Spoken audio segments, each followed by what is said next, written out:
হ্যাঁ, পুরুষ মানুষও কাঁদে। এই যে দেখছেন মানুষটা কাঁদছেন আর বলছেন, আমার কাছে কিচ্ছু নেই, আমি তো আর ভিক্ষা করতে পারবো না, আমি যে পুরুষ মানুষ, আমাকে কোথাও না কোথাও গিয়ে মেহনত তো করতেই হবে।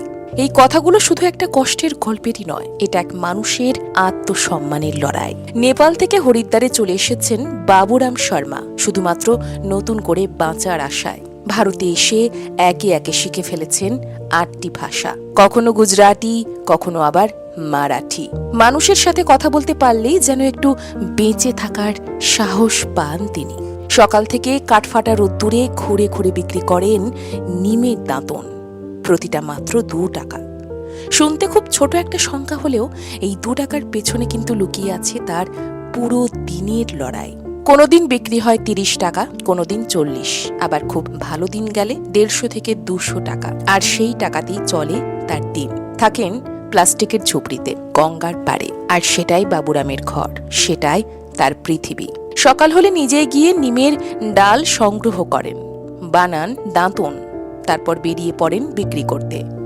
বাবুরাম 10ম শ্রেণী পর্যন্ত পড়াশোনা করেছেন, ইংরেজিও জানেন, কিন্তু জীবনের পরীক্ষায় তিনি একদম একা। বিয়ের মাত্র 1 মাসের মধ্যেই দুর্ঘটনায় হারিয়েছেন নিজের স্ত্রীকে।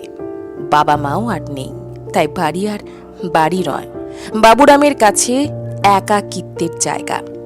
2 দিনও থাকতে পারেন না সেখানে, তাই তিনি বেছে নিয়েছেন এই গঙ্গার পার, ঝুপড়ি আর নিজের পরিশ্রমকেই।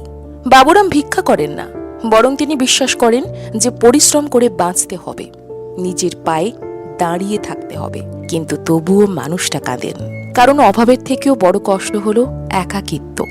পাশে যে কেউই নেই, একটু কথা বলার মতন কেউই নেই। যদি আজ কেউ থাকতো তাহলে হয়তো এই লড়াইটা এতটা কঠিন লাগতো না। কিন্তু তবুও দেখুন, বাবুরাম হেরে যাননি। তিনি আজও মাথা উঁচু করে বাঁচতে চান নিজের সম্মান নিয়ে। আসলে গল্পটা শুধু কষ্টের নয়, এটা শেখায় অভাব তো থাকতেই পারে, কিন্তু আত্মসম্মান কখনোই হারানো চলবে না। যদি আপনি বিশ্বাস করেন যে পরিশ্রমের মূল্য আছে আর এমন মানুষদের গল্প সবার জানা উচিত, তাহলে ভিডিওটা লাইক করুন, কমেন্টে আপনার মতামত লিখুন, আর হ্যাঁ, শেয়ার করে দিন, যাতে বাবুরামের মতন হাজারো লড়াকু মানুষের গল্প সবার কাছে পৌঁছে যেতে পারে।